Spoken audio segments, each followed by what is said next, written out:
السلام علیکم ورحمۃ اللہ وبرکاتہ۔ امید ہے سبھی خیریت سے ہوں گے۔ تو آج ہم جانیں گے قبر کے بارے میں۔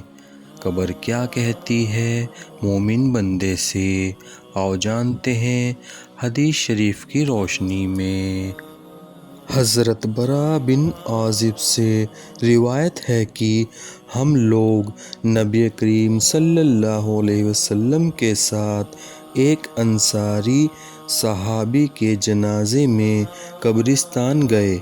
جب ہم قبر کے پاس پہنچے جو کہ ابھی کھودی نہیں گئی تھی، نبی کریم صلی اللہ علیہ وسلم وہاں قبر کی تیاری کے انتظار میں تشریف فرما ہوئے اور آپ کے ارد گرد ہم بھی اس طرح سے متوجہ ہو کر بیٹھ گئے گویا کہ ہمارے سروں پر پرندے بیٹھے ہوں۔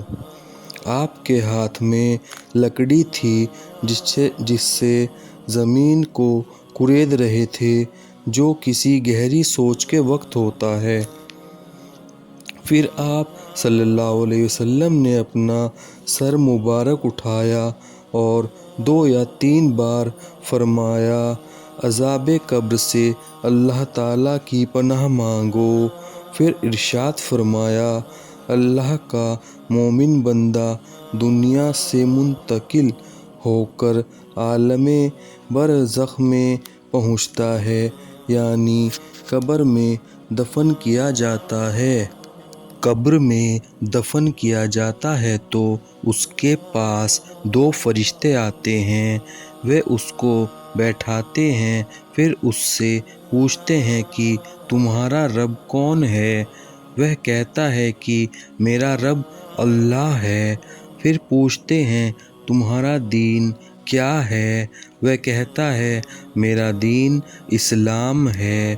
پھر پوچھتے ہیں کہ یہ آدمی جو تم میں نبی بنا کر بھیجے گئے تھے، یعنی حضرت محمد صلی اللہ علیہ وسلم، ان کے بارے میں تمہارا کیا خیال ہے؟ وہ کہتا ہے وہ اللہ تعالیٰ کے رسول ہیں۔ فرشتے کہتے ہیں کہ تمہیں یہ بات کس نے بتائی، یعنی تمہیں اس نے رسول ہونے کا علم کس ذریعے سے ہوا؟ وہ کہتا ہے کہ میں نے اللہ تعالیٰ کی کتاب پڑھی، اس پر ایمان لایا اور اس کو سچ مانا۔ اس کے بعد رسول اللہ صلی اللہ علیہ وسلم نے ارشاد فرمایا، مومن بندہ فرشتوں کے مذکورہ بالا سوالوں کے جواب جب اس طرح ٹھیک ٹھیک دیتا ہے تو ایک منادی آسمان سے ندا دیتا ہے، یعنی اللہ تعالیٰ کی طرف سے آسمان سے اعلان کرایا جاتا ہے کہ میرے بندے نے سچ کہا، لہٰذا اس کے لیے جنت کا بستر بچھا دو، اسے جنت کا لباس پہنا دو اور اس کے لیے جنت میں ایک دروازہ کھول دو۔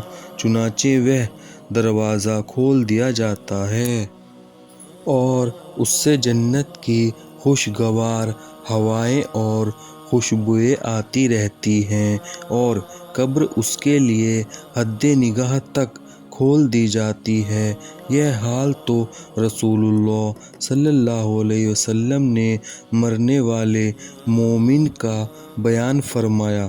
اس کے بعد آپ نے کافر کی موت کا ذکر کیا اور ارشاد فرمایا، مرنے کے بعد اس کی روح جسم میں لوٹائی جاتی ہے اور اس کے پاس بھی 2 فرشتے آتے ہیں، وہ اس کو بیٹھاتے ہیں اور اس سے پوچھتے ہیں کہ تیرا رب کون ہے؟ وہ کہتا ہے ہائے افسوس، میں کچھ نہیں جانتا۔ پھر فرشتے اس سے پوچھتے ہیں کہ تیرا دین کیا تھا؟